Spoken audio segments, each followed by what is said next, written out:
All right, everyone. Hope all is well. We'll go ahead and pick up where we left off last class. We were in the middle of section 1.6.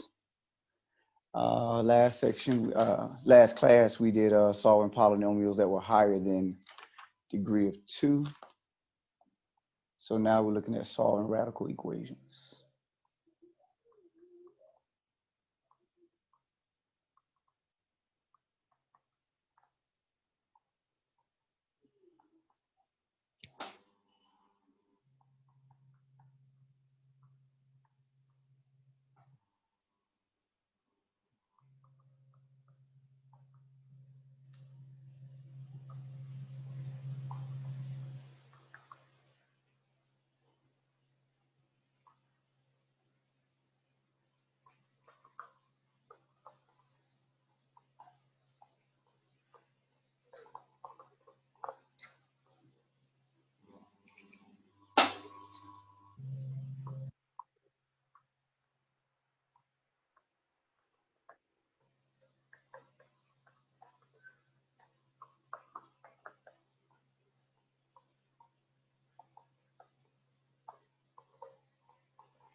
All right, so solving radical equations, the first step, if necessary, isolate one radical. And I meant to put 2. No, that's fine. That's fine. Isolate one radical on one side. To one side. I should have put 2. Yeah, I was right. So we want to isolate one radical to one side of the equation. Sorry about that. Isolate one radical to one side of the equation. Then we're going to raise both sides of the equation to the power of the index of the radical. So in other words, if we're dealing with square root, we're going to square both sides. If we're dealing with the cube root, we're going to raise both sides to the power of 3, fourth root, both sides to the power of 4, and so on.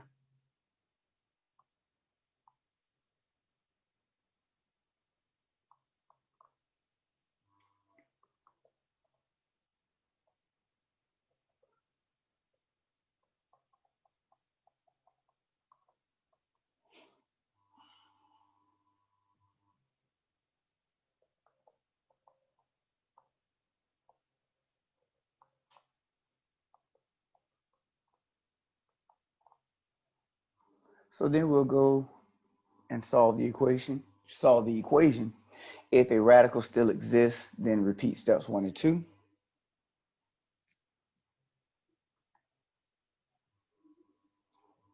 And then you want to check your solutions.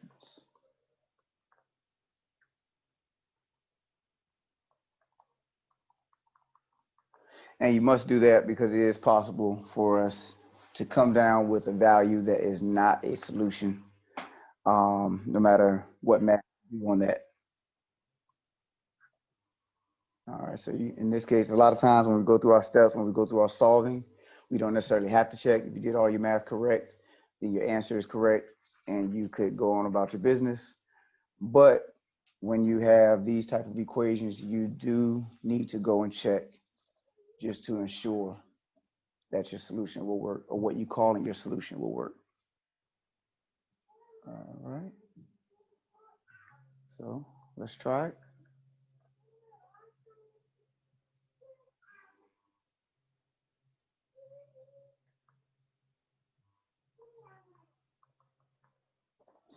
All right, so we have the square root of 2x minus 1 plus 2 equal to x. So take note that the plus 2 is not under the radical. So make sure you don't extend that out too far, that radical out too far.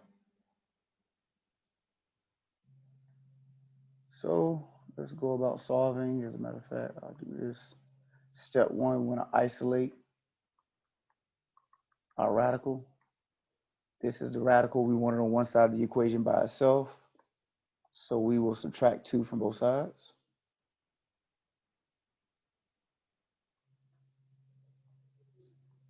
Whoa. be equal to x minus 2. So I guess if I want the box, that's the end of step 1.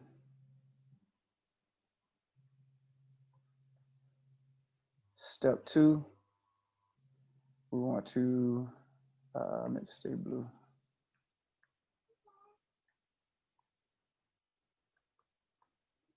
Raise each side to the power of 2.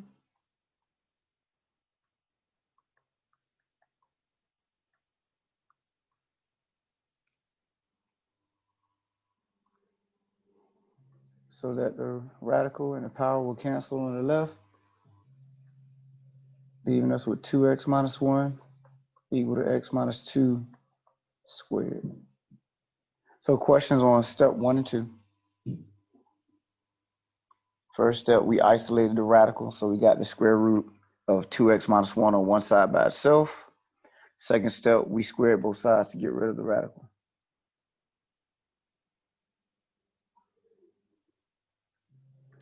All right, so now we can go to step 3. Now in step 3, it says if a radical still exists, notice that there is no radical, so we don't have to go and repeat steps 1 and step 2, so we can just go ahead and solve. Don't forget, this means x minus 2 times x minus 2. So in other words, just want to make sure we understand that's not squaring x and squaring 2 by itself. You're squaring the quantity of x minus 2. So you have to FOIL that out.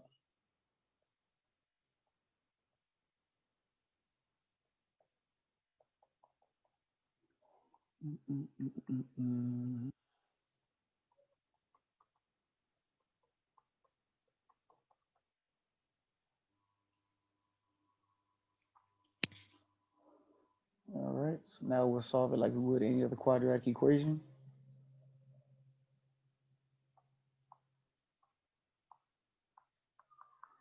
So I'm going to subtract 2x, add 1 to both sides.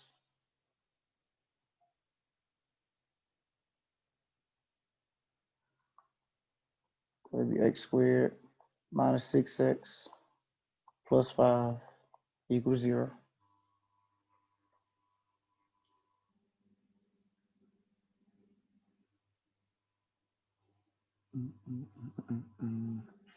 Now I can factor this, or if you want to throw it into the quadratic formula, you could. It's up to you. But this will factor to x minus 5, x minus 1. 5 times 1 give me 5. Negative 5 plus negative 1 give me negative 6 in the middle.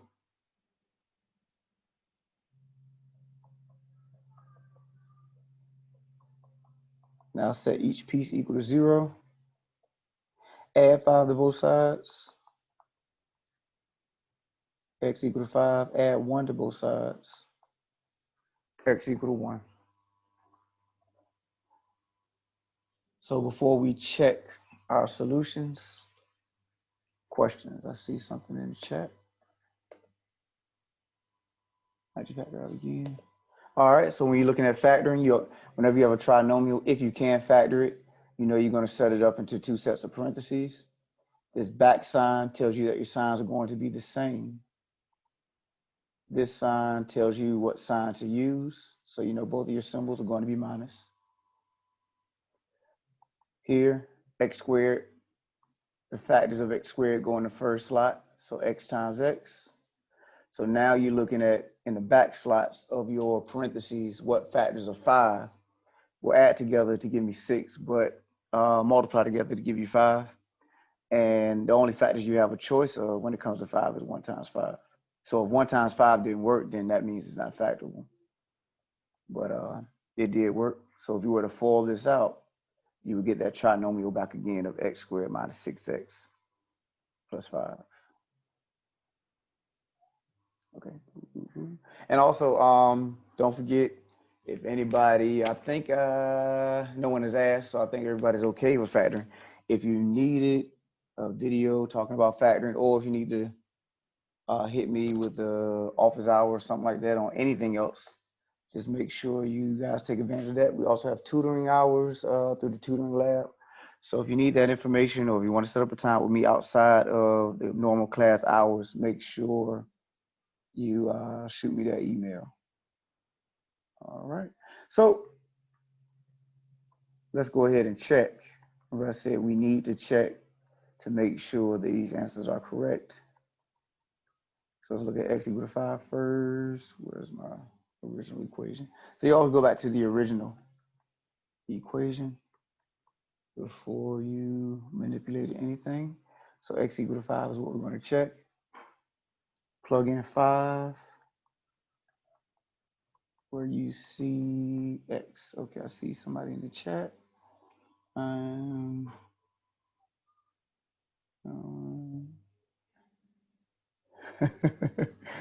For the person who sent me that private message, I think you messed up on one of your words. Check that out. All right, so and shoot me an email. Just vtucker@tcc.edu, and then I'll shoot you the information back. All right, so 10 minus 9 is 9. Square root of 9 is 3. 5 is equal to 5. So that one checks out. So x equal to 5 is fine.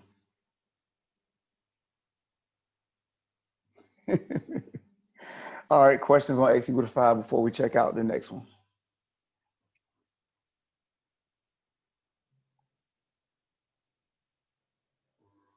All right, so x equal to 1. Let's check that one out. Oh, let me do that. Using the same equation, 2x minus 1 plus 2 equal to x. 2 times 1.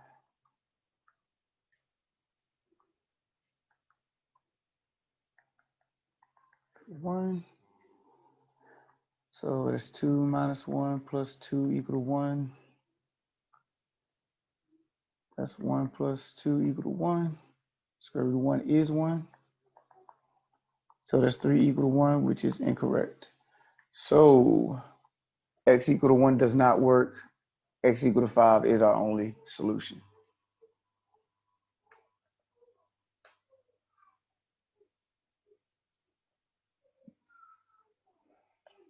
All right, questions on that. Now, so when you talk about my math lab, if you come down and you get x equal to 5, x equal to 1, and you put in both solutions, my math lab will mark it wrong. So just make sure that you go back and check, because the only solution that it was going to want is the 5. So be careful with that. All right, questions before we do another one?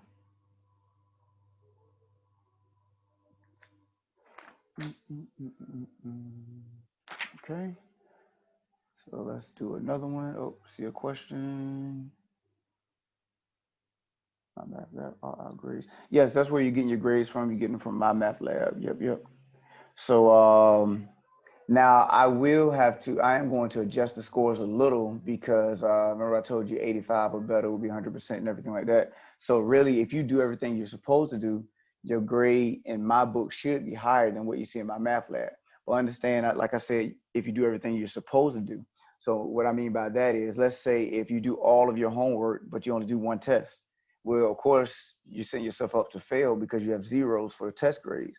My math lab is not going to count it if you haven't made an attempt at it. So you can't, if you can't really use my math lab grade as a marker if you haven't really done everything you're supposed to do. So if let's say in chapter 1, you've done everything except for your test. So you have 100% for your grade, but you haven't done your test yet. So you have to do everything. You just know what your grade is up to this point without the test. You see what I mean? So especially when you start talking about final grades, make sure you've done everything you're supposed to do, because my math lab is not going to give you an accurate reading as to where you stand, because it does not count things you have not made an attempt at. All right. Yep. I don't think I've posted it. I don't think I've posted a test for you guys yet, because we're not finished with chapter 1. But when we get closer to closing out chapter 1, as a matter of fact, I probably would have talked about it today. Probably already talking about it today, because we only have one more section left. We have 1.7. Then we'll be done with chapter 1. So what's going to happen is, since we're here, I'm going to we'll close out chapter 1 we're going to have a review day in which I will not cover anything at all as far as new is concerned, but I'll answer any questions that you guys may have. So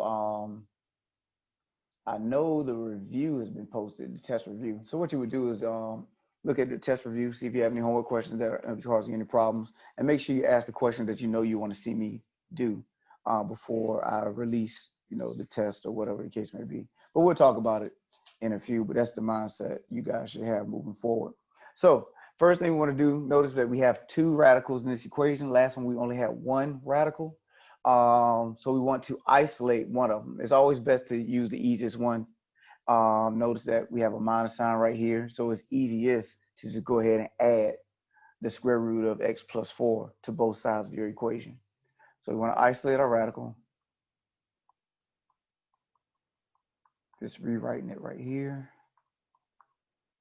And I'm going to, not subtract, add the square root of x plus 4 to both sides. So it cancels on the left. On the right, I have the square root of 3x plus 1 equal to 1 plus square root of, let me write it the other way. It doesn't matter, but I like my radical to be first.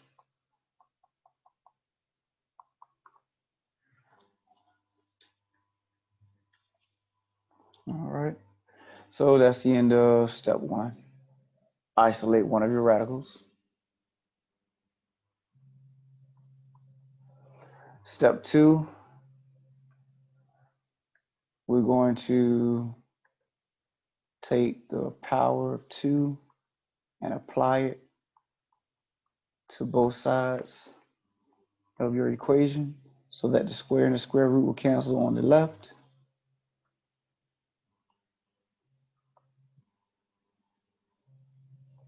Leaves me with 3x plus 1. Then on the right, we have a binomial distribution to take care of. But technically that's in step 3, so I will leave it for step 3. Questions so far?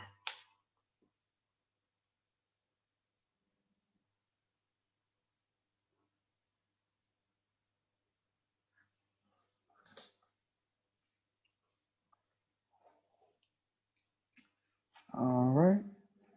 So step 3, we want to solve, simplify as much as we can. So this right here, just going to go ahead and expand that out. We have the binomial distribution of the square root of x plus 4 plus 1 times the square root of x plus 4 plus 1. So the first part is the square root of x plus 4 times the square root of x plus 4. Don't forget how your radicals work. If I have the square root of 6 times the square root of 2, I multiply what's under the radicals, so that would be a square root of 12. So the same thing is happening when I multiply the square root of x plus 4 times the square root of x plus 4. That's the square root of x plus 4 squared. So I'm not going to expand that because some things will cancel out for me, but just giving you the mindset that you should have when multiplying radicals. If the radicals are the same, you just multiplying what's under them, the radicands. Then multiply that times 1, square root of x plus 4. Then 1 times square root of x plus 4. Then 1 times 1.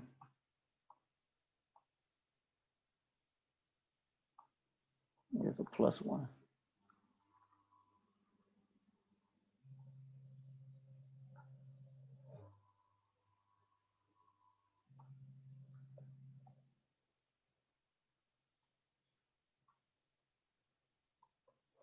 All right, so next part, we have this square and the square root that will cancel, leaving me with just x plus 4. We have like terms right here, and what's sitting in front of these radicals are 1s. So that's going to be plus 2 square root of x plus 4. And then in the back, just a plus 1.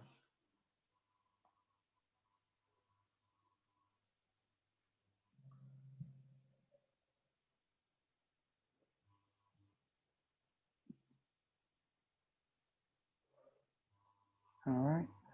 Then to simplify this as much as possible, that 4 and 1 will add together and give me 5. So I'm looking at 3x plus 1 equal to x plus 2 square root of x plus 4 plus 5.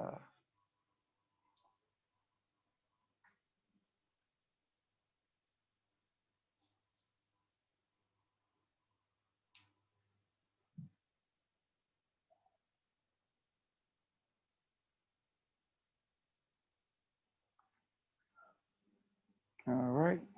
So according to step 3, we see we still have a radical involved.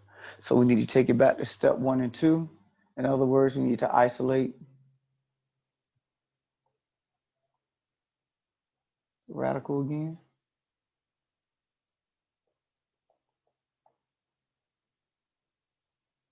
Isolate that radical once again.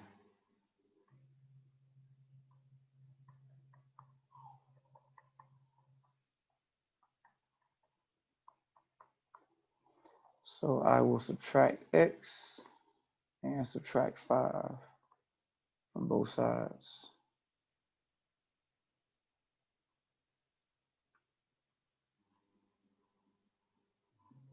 So that'd be 2x minus 4, 2 square root of x plus 4.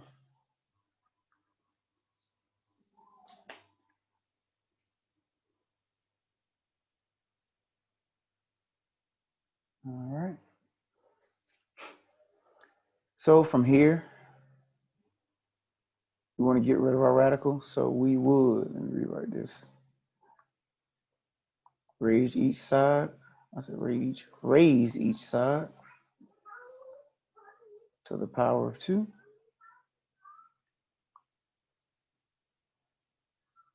Now we have to be careful here. We talked about this relationship before. That's going to be 2x minus 4 times 2x minus 4.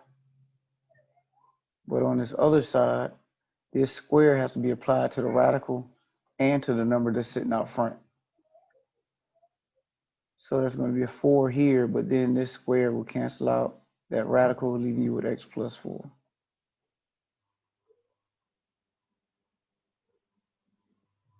Here we'll do a binomial distribution.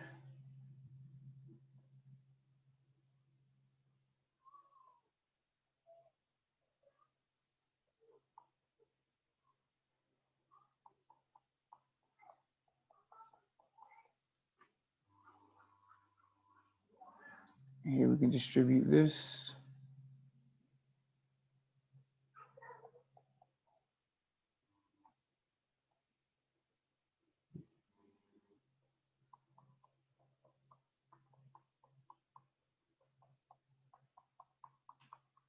And that's what we're looking at.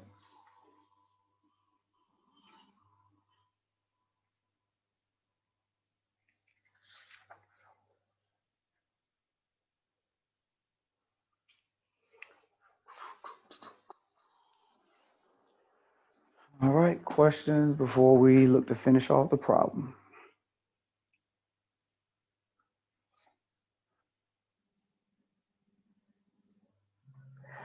All right, so once again, we want to set one side equal to 0. So I'm going to subtract 4x, subtract 16 from both sides. They cancel out completely on the right. On the left, I have 16 minus 16 as well. So those cancel. So I'm looking at 4x squared minus 20x equal to 0.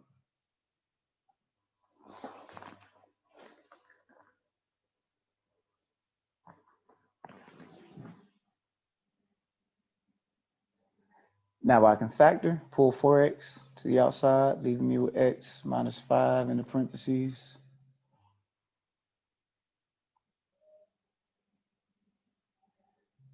Set each piece equal to 0.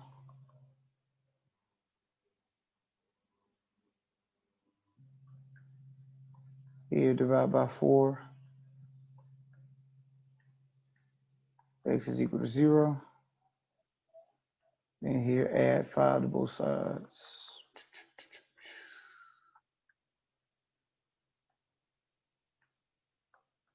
X equal to 5.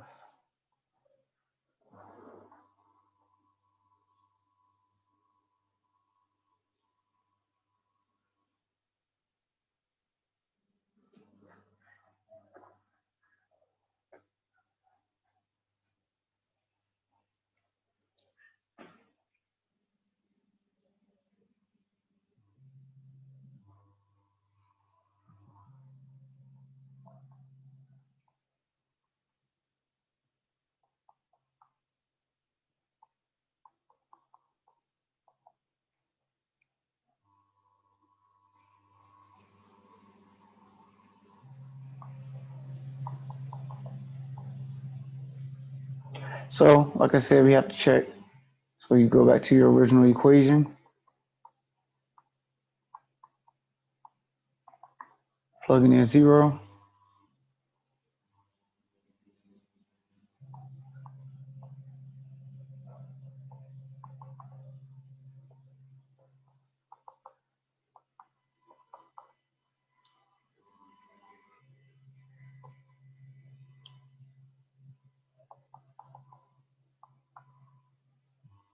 All right.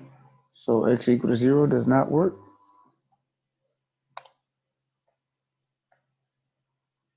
See if I have enough room for x equal to 5 over here.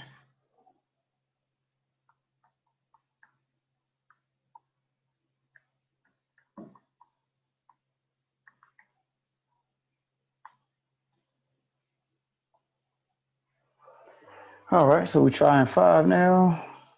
That's 15 plus 1. 4 plus 4.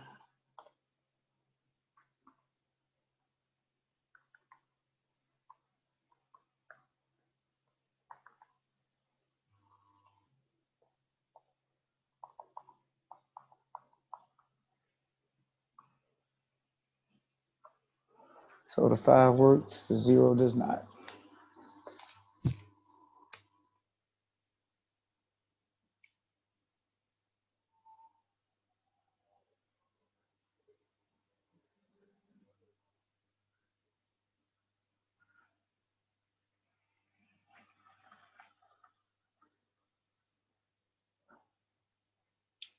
Questions before we look at the next type?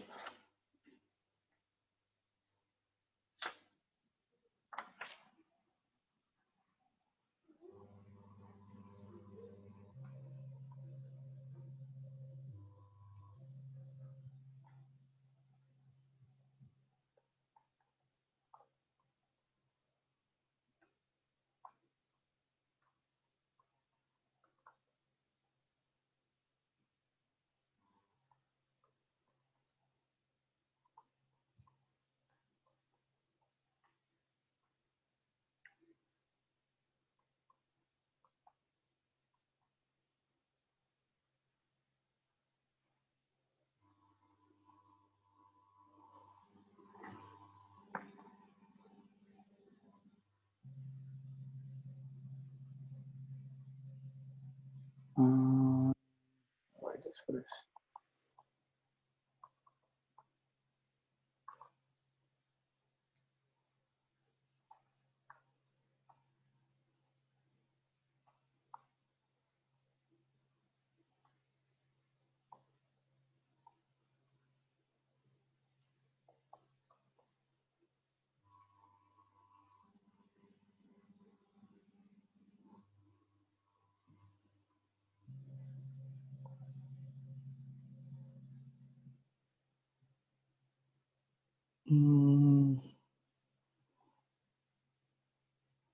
I guess I'll write the whole thing.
All right, so if m is even, and I'll show you why that's the case in a second. If m is even, notice m is the top number, your numerator. In both cases, m is the numerator of your exponent. So we're talking about solving equations when your exponent has a fraction or is a fraction. So if m, your top number, your numerator, is even, when you go through the process of solving, you're going to raise the power to the inverse of the fraction. So if you have 4/3, you're going to flip the fraction, raise both sides to 3/4. You're going to have this plus or minus that you have to give an account for. I'll show you why in a second. But if m is odd, then all you're going to do is get one solution. Doing the same process, you will just get one solution.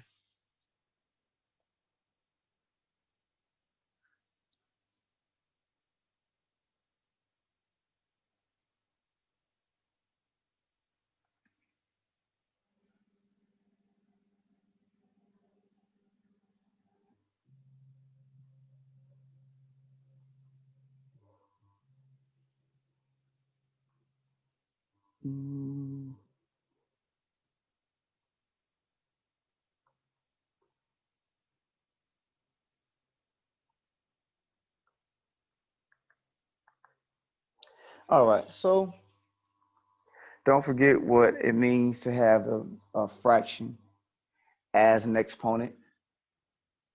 That means the bottom is the root, the top is the power, and you can apply it in whichever order you like.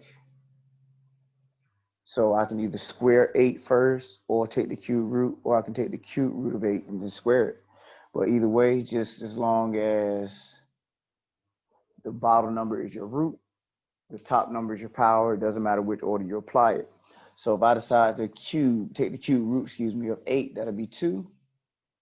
Then 2 squared is going to be 4. If I decide to square 8 first, that would be 64. And the cube root of 64 is still 4. So it doesn't matter which order you apply it, as long as you stay consistent with the idea that the denominator is your root, your numerator is the power, you'll still get the same answer.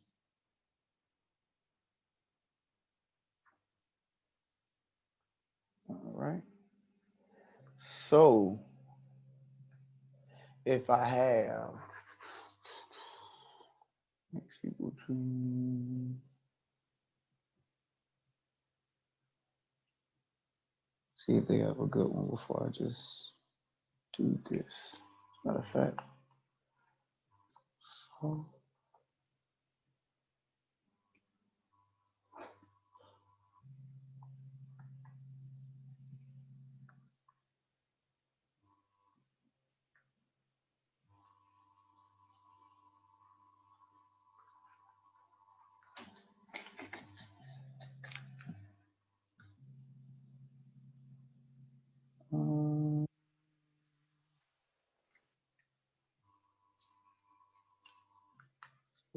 this.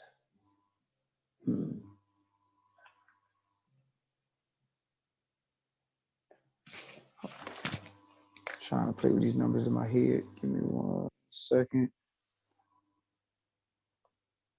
Okay, I'll just go with that one. All right, so let's see if I have,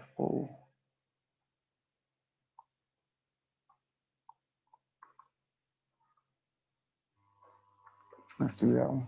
So if I have the 3x to the 3/4 power minus 81 equals 0,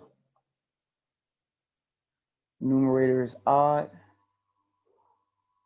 so we shouldn't get multiple solutions. And like I said, you'll see why in a second. So what we want to do is isolate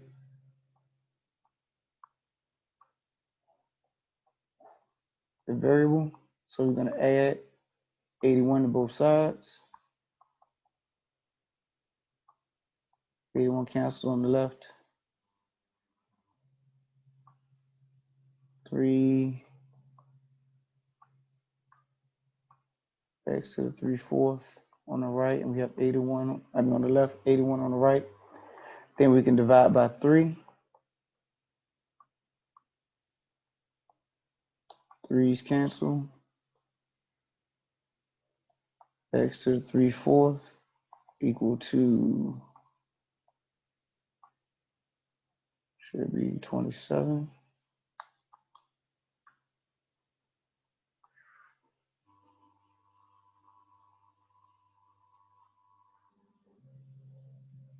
All right, so now to solve, I'm going to raise both sides to the power of 4/3.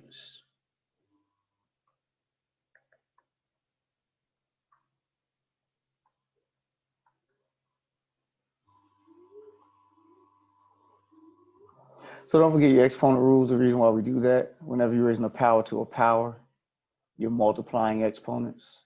So 3/4 times 4/3 cancel out, it's 12 over 12, which is just 1. So that's why you do that. Whenever you're raising a power to a power, you're multiplying your exponents. So that's what makes those cancel. So that's now just x.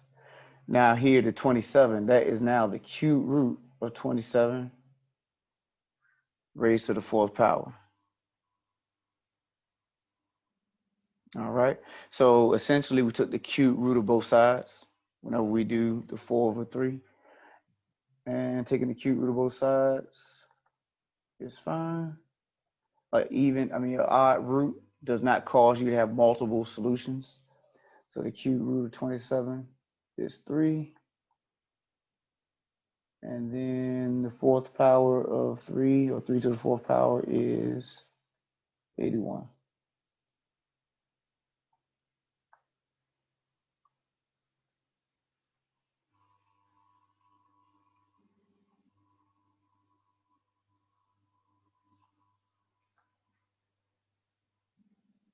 All right. Questions before we look at the other type?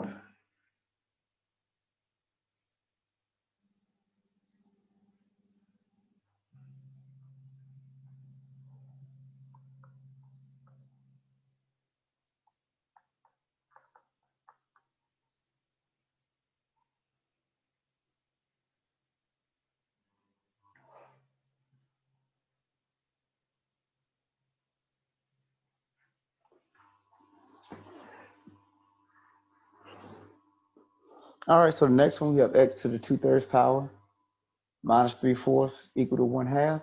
So m is even this time. The top number is even. So according to the way they set us up, we should have a plus or minus involved. If you don't see it already, I'll show you why. But the first thing we want to do is add 3/4. You want to isolate that variable. The 3/4 will cancel on the left, leave me with x to the 2/3. Then on the right, we have to find our common denominator. Whenever we want to add or subtract the fractions, we need our common denominator. That's going to be 4. So we have 2/4 plus 3/4. Add them together, that gives us 5/4.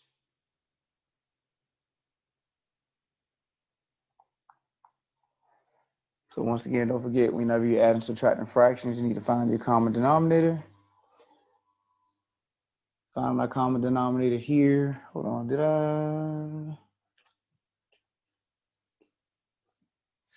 that was a negative? Oh, okay. Well, this will be a negative, y'all. So this should be a negative 1/2. So make that a 1/4.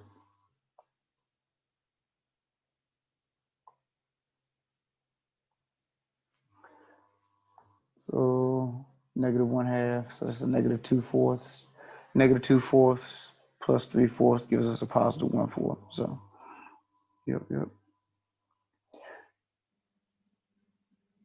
So now I want to raise each side to the inverse of this exponent, just like we did last time. This is going to be 3 over 2. Power of 3 over 2. Same thing here, power of 3 over 2.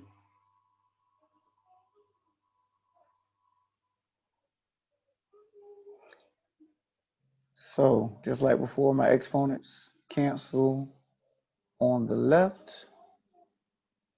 Let me see if that's my new chat. When is the test due? We have partial credit. We send our work. All right. Hold on. I'll talk about tests before we close out. Just saw your test question about the test, I should say. All right. So your exponents cancel out. Left with x on the left. On the right, that is the square root of 4, not 4. We're dealing with 1/4 square root of 1/4 cubed. So essentially, we took the square root of both sides. So don't forget, though, square root property. Square root property says that we need to do plus or minus. So that's where that plus or minus comes from in the relationship that they initiated earlier when they say that m has to be, if m is even, then a plus or minus has to be involved in your final answer because of the square root property. And I should have put property right here that we talked about last section in 1.5, square root property. So whenever you're doing, but that's for any even root, because any even root would produce multiple solutions. Those two solutions, that plus or minus can always be an option, because whenever you square or take the fourth root of something, it just goes back to this thought process. -1 times -1 is a positive 1. -1 times -1 times -1 is a -1. But also here, +1 times +1 is a +1. So there you go, your plus or minus. There's no way for me to multiply something times itself 3 times and get the same answer. So that's why you have, this is why the plus or minus occurs. So even if you had let's say if it was the 4th power, that same thing happens. That's why I say even.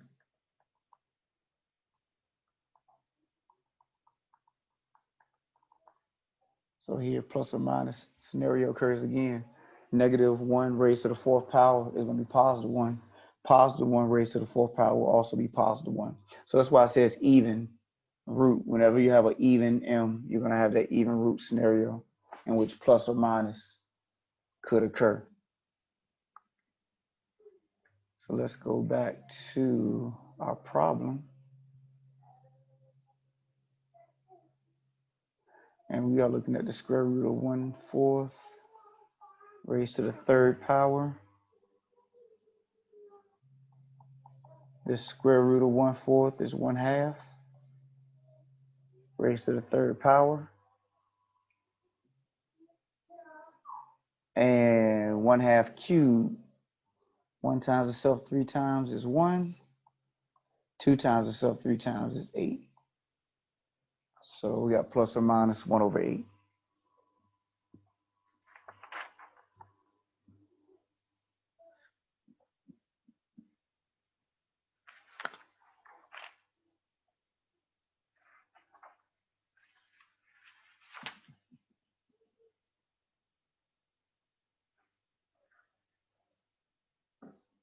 Questions? Any questions?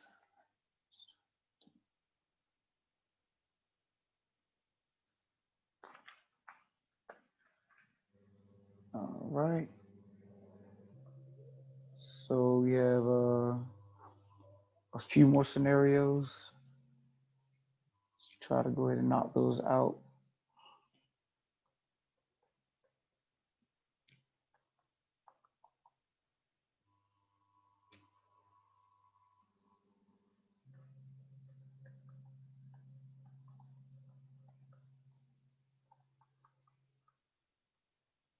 So we have equations that are in quadratic form.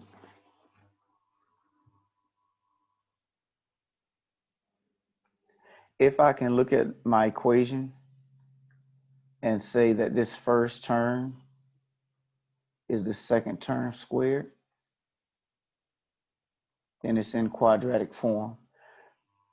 In other words, I have x squared here and x squared here, and it's just being squared in that first term. So x squared is, x to the 4th is x squared squared.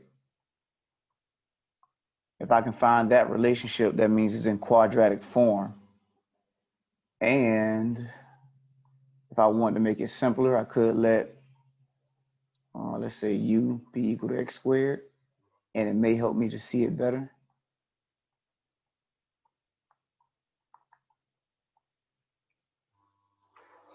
And you know, depends on the complexity of the problem. When you look at this one, you may or may not have to do this.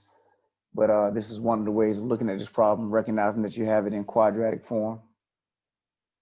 I'll let u be equal to x squared and substitute u in for x squared. I have u squared minus 8u minus 9. And now I can treat it the same way I would a regular quadratic equation. I can go ahead and factor. My sign should be different because this back one is a minus sign. So I'll do a plus or minus. Then factors of 9. 1 times 9, 3 times 3. So my factors of 9 that will subtract from each other give us 8. Of course, it would be 1 and 9. So the 9 would be negative, the 1 would be positive, and this lets me know that.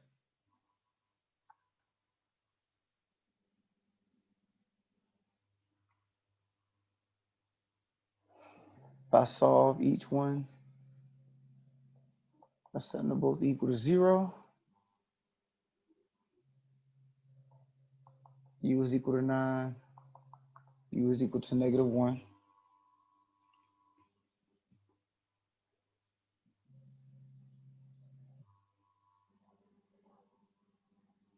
But don't forget, U is equal to x squared. So we can plug our x squared back in there because that's what we started off with.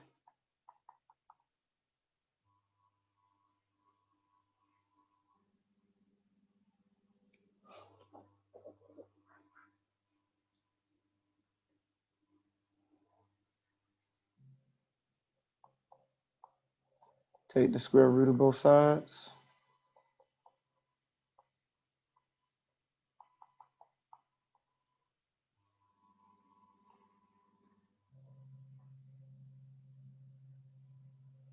On the left, square and square root will cancel, leaving you with just x. On the right, don't forget, whenever you take the square root of both sides, we just finished talking about that. You need your plus or minus. Once again, that's the square root property.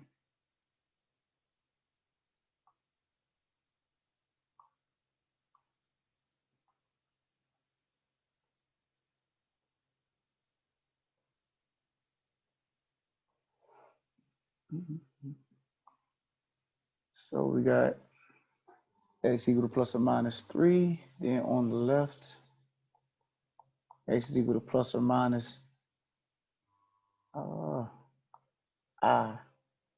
Whenever we take the square root of a negative, I gotta give an account for I.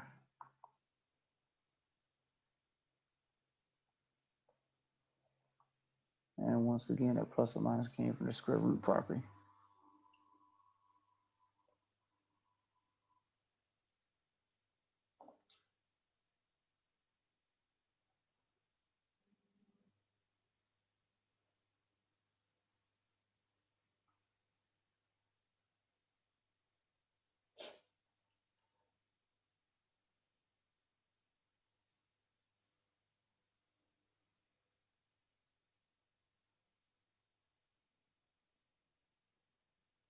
All right, questions before we do another one?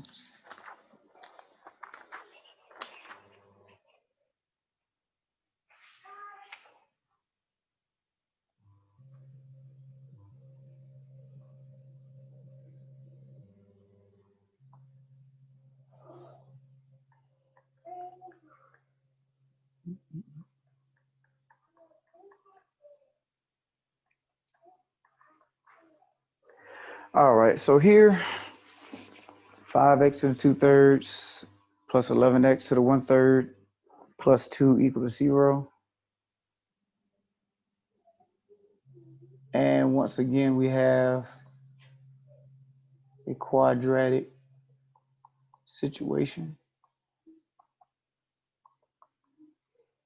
because we have x to the 1/3 squared and x to the 1/3 right here.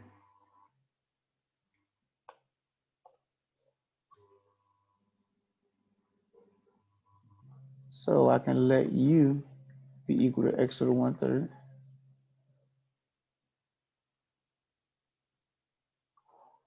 And that would be 5u squared plus 11u plus 2 equals 0.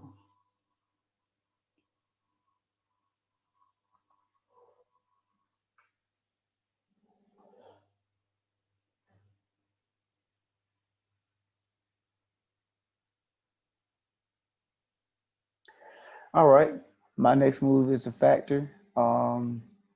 I mentioned it before, but in this one or in any of them, if you're solving the quadratic equation, don't forget, if the quadratic formula is easier for you, you can use the quadratic formula. If you're not really that efficient with factoring, you still will get the same answers.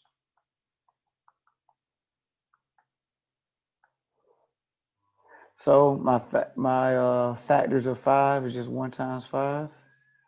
Factors of 2 is just 1 times 2. So those are the only numbers you have to play with. And you want to see, are you going to get an 11 in the middle? My signs have to be the same. And this tells me which sign I'm going to use. So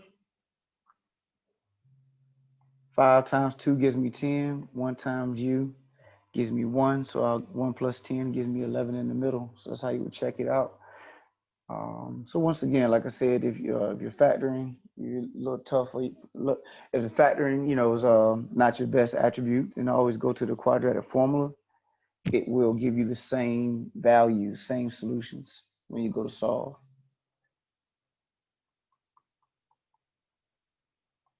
You do have to make sure you're able to use at least one of them. So say each one equals 0. Subtract 1 from both sides, that's negative 5. Divide by 5, that's negative 1/5. Subtract 2 from both sides, that's negative 2.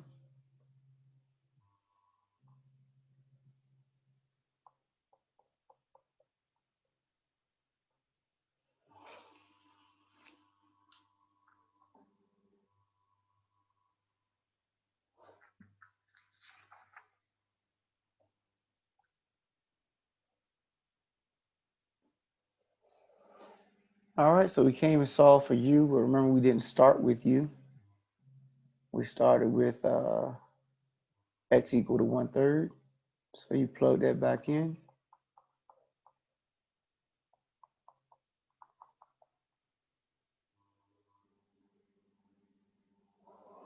Now to solve, we raise both sides to the 3rd power.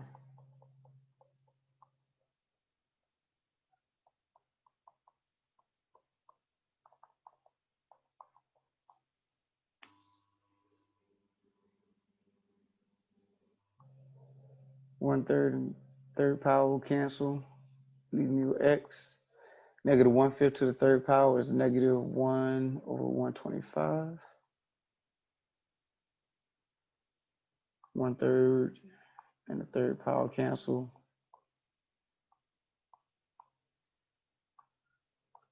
Gives me x, and negative 2 cubed is negative 8.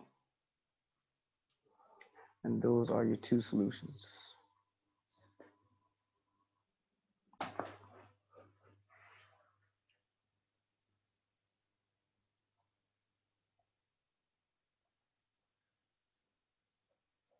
So we have one more scenario, and then we'll be done with this section. One more scenario. It's a little lighter than the other ones, so good way to end this section. Questions before we look at this last type of problem?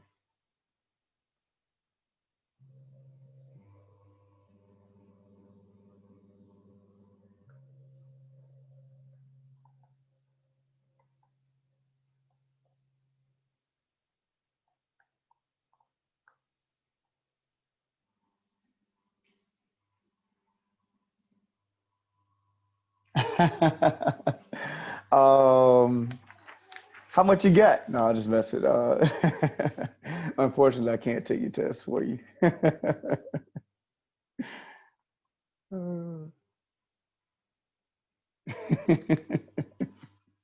Somebody dropping 20 on it.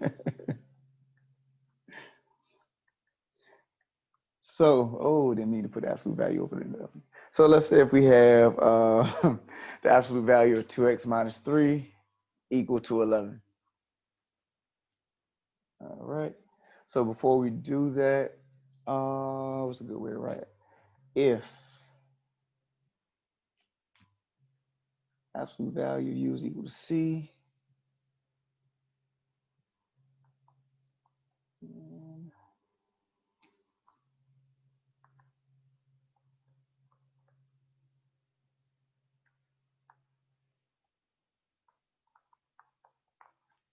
all right, so the way we're going to solve these says if you have the absolute value of u equal to c, then you have to solve for when u is equal to c, positive c, or when u is equal to negative c.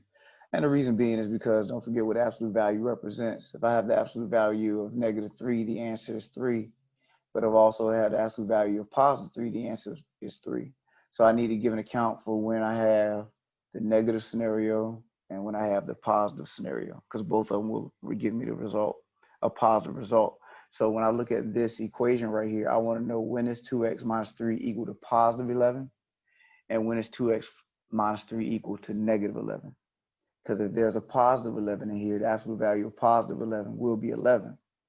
Or if there's a -11 in here, the absolute value of -11 will also give me 11. So that's how you will solve your absolute value equations. You will set it up 2x minus 3 equal to 11. You write it the way you see it. No, you drop the absolute value off and just write it the way you see it. And then you would do 2x minus 3 equal to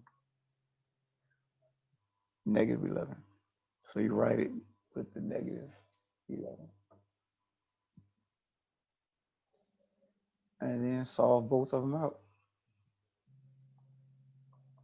Add 3.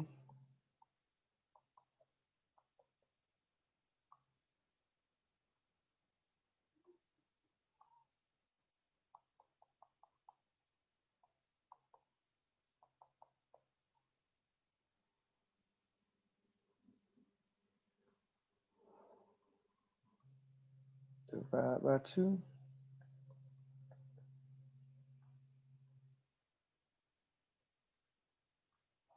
X is equal to 7. X is equal to -4.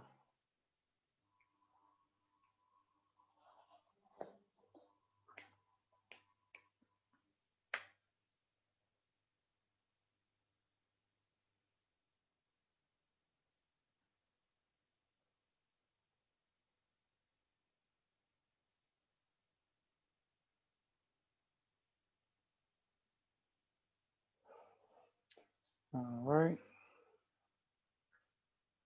Question. Y'all still raising it. Questions before we do another one. All right, let's try another one. Let's see, 5 times 1 minus 4x minus 15 equals 0. So we have 5 times the absolute value of 1 minus 4x minus 15 equals 0. And just like with most of the problems that we dealt with, we're going to isolate, the focus of the problem, whether it's been radicals or your variables or whatever the case may be, you want to isolate, in this case, the absolute value.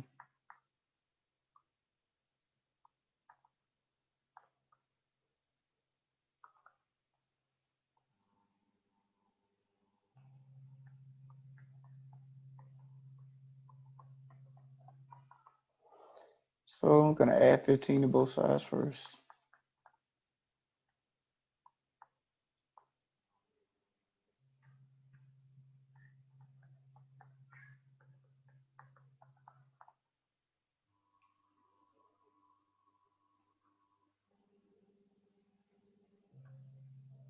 Divide by 5.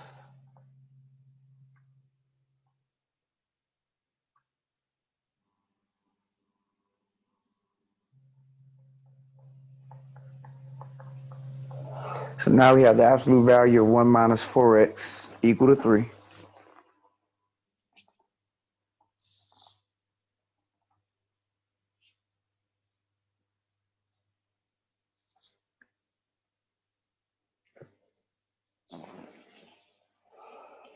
Now that we're here, we can set each part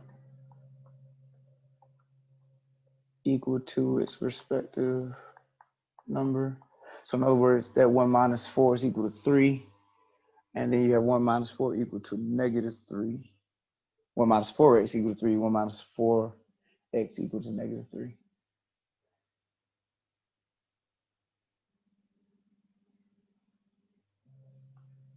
Subtract 1.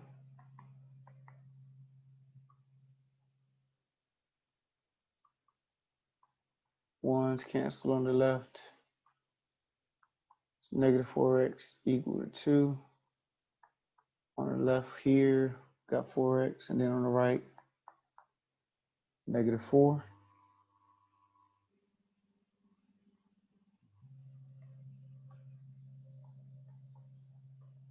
Divide by negative 4.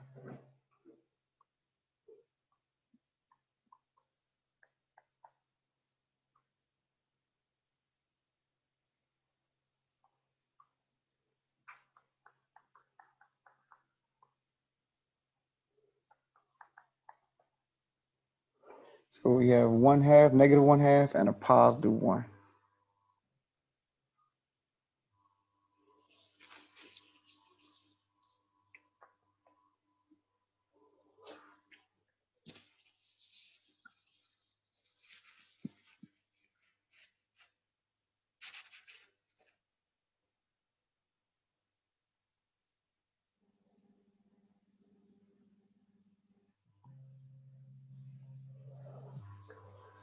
All right, one more like this, and I'll let you go. Just want you to see this scenario.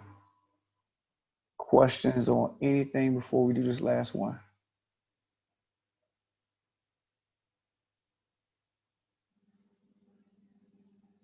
All right. So how about,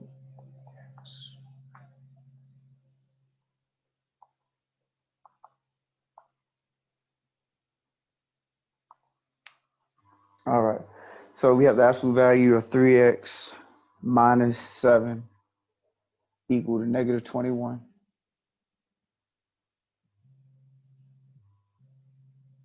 All right, we'll talk about due dates before we close out. All right. So now remember, when we first started talking about solutions and equations, you always should be asking yourself, when is this equation true? Or when is the absolute value of 3x minus 7 equal to negative 21?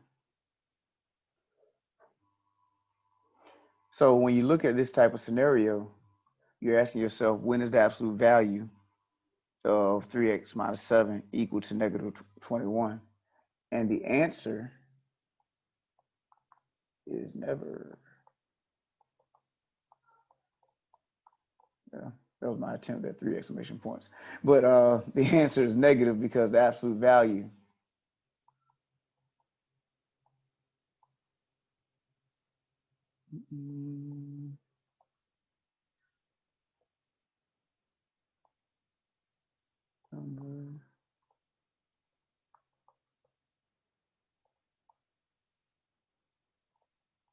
So the absolute value of a number is never negative.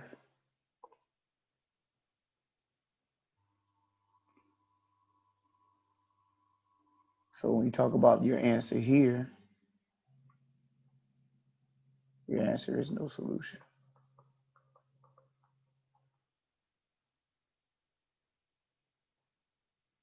So be careful with this type of problem. And it all started with this, recognizing you have your absolute value quantity isolated. If your absolute value quantity is isolated, you can make your comparison to the right side or to the opposite side. And if it's set equal to a negative number, then your answer is going to have to be no solution, because the absolute value of anything can never be a negative number.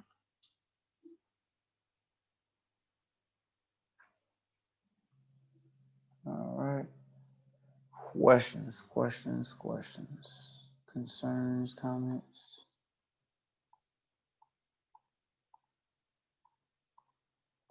That's good.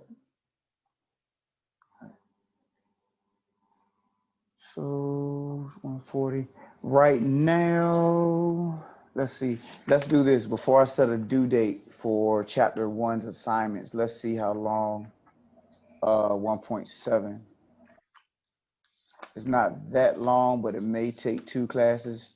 So I don't want to set a due date because I'm looking at 1.7 now and then have to move it. So we will do 1.7, start that next class. If we finish it, then I'll be able to set a due date. If not, then I will be able to set one as soon as we do so. And because I also have to involve or incorporate a, I see amen on that one. Let's see. So I also have to incorporate a review day, as I promised. So let's hold off on a due date, unless y'all really have to have one. Let's hold off on a review date. Someone immediately chat. So let's hold off on a due date until we close out section 1.7, and then we'll be good to go. All right. Are you able to use our notes? Yeah, it's really no way for me to stop you from using your notes. Can't run up in your house, So yeah, you can use them. Just remember that your scratch work, I need copies of your scratch work, whatever it took for you. And please try to make it as legible and readable as possible so that I can read it. He's found no due date at all, huh? Will we have to send a picture of a work? Yes. Send me a picture of your work. As far as partial credit goes, my math lab gives partial credit to a certain degree. Now, if there's something you want me to look at, let's say, so it will be on you to look at your test. Let's say if you put in the answer 2, but the answer was -2, and you want to know, can I give you partial credit for it or something like that, then most definitely send me those type of concerns. So after you submit your test, and you want me, because you will have access to your grades and you will have access to whatever you submitted. So is it time? No, it is not timed. Also, I'm glad you asked that. That reminded me. So it's not timed. And let's say if you go into the test and emergency happened, you got to leave the house, or your brain is fried and you thought you were ready, it's just not going to happen the way you thought it was going to happen. The way you can get around it, now don't tell everybody I told you guys this. The way you get around it is by just immediately shutting down the computer, not a computer, but your internet browser. So don't log off. Of course, do not hit submit. If you hit submit, then whatever grade you got, you got it at that moment, no matter what you submitted. But you just hit the red X. So that would treat it like an interruption occurred, like a blackout or something like that. And my math lab should let you pick up where you left off as far as your test was concerned. So if, like I said, you go in there and stuff get tough, stuff get tough, and instead of leaving your computer open so one of your kids or the dog can hit the keyboard and submit the test for you, and now you got a 20, instead of having to come to me for y'all funny. So that's how you would do that. That's how you would do that if you want to get around it. And let's say if something happens and you need me to reset something, let me know as well. But I won't know to help you if you don't let me know you need help. So make sure you keep in communication with me. Like I said, test is not timed. Send me a copy of your scratch work. Like I said, just don't log off, hit the X button, just close it out. That'll let you pick up where you left off. And yep. And we can hit the red X at any point in the test as long as you're right. Yes. Do we just email you a copy? Yes, email me a copy of the work. You can either take a picture with your phone or scan it, if you have that capability, whatever the case may be, so that I can just make sure that whatever you send me, I can see it and understand what's going on in it. And like I said, as far as partial credit is concerned, if you want me to go look over certain problems in your test, make sure you email me that. Like, can you go look at number 2 in chapter 1 test or something like that? Whatever it is you want me to look at, tell me specifically. Because most definitely, I'm not going running through everybody's test to try to figure out where can I add points type stuff. So whatever you do send me, though, I will go through and take a look at. Do we need that lockdown browser? I do not know how to get it. No, don't worry about it. There's a lot of stuff going on in everybody's lives. Try not to add too much more to it. So don't worry about a lockdown browser. Just go in there, and then when we take the final, once again, I'm not proctoring, the individual test, but the final we are doing a proctor. So make sure I can see you. But that's all the way at the end of the semester. But on that date that we do the final, make sure I can see you on that date. Any other questions before we close out? Everybody good? Anybody straight? My shit unmutes. Say it again. Hey, Professor. Yes, sir. Oh, my bad. I was late. Uh-huh. But I was wondering if I could get a video of the lecture for today. Yeah, I send them out every week. Okay, cool. Yeah, most definitely. You'll get this. All right, my bad. Because, I'm not in Virginia. I'm in Florida. So, like, my internet was down. So you should get them in your email, and you should get them in Canvas. Okay. So, yeah, check that out. Let me know. Shoot me. My email is vtucker@tcc.edu. Let me know if you're not getting my emails, because I send out at least one email a week. And if it's nothing else, it's the emails for the lecture links. And okay. everything. And like I said, they still should be in Canvas right now if you didn't get any of the emails. All right. Appreciate it. Yep, no problem. All right. So if that's it, everyone have a good one. I will see you on Wednesday. All right. Everybody take care.